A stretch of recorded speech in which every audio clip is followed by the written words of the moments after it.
تمكنت المصادر من الوصول إلى تفاصيل مثيرة حول لحظات اعتقال الميكانيكي الذي ابتزأ الفنان سعيد الصنهاجي، والتي وقعت فصولها بمدينة طنجة أمس الأربعاء.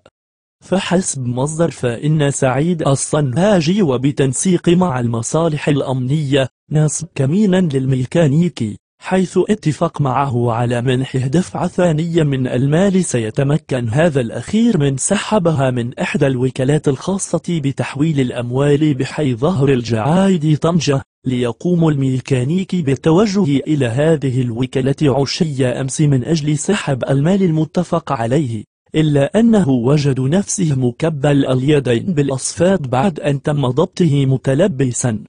وأوضح مصدر بأن الميكانيكي قام قبل التوجه إلى الوكالة البنكية بتسليم الفيديو الفاضح لأحد أصدقائه، وطالبه بنشره إذا ما تم اعتقاله، بعد أن شعر بوجود كمين عقب الاتصال الأخير الذي جمعه بالفنان سعيد الصنهاجي الذي كان منفعلا ويتكلم معه بطريقة غاضبة وتهديدية، وهو ما تم بالفعل، حيث انتشر الفيديو بشكل صاروخي بمواقع التواصل الاجتماعي بعد إيقاف المبتز بدقائق، كما لو أن صديق الميكانيكي كان يتابع عملية إيقاف صديقه على المباشر.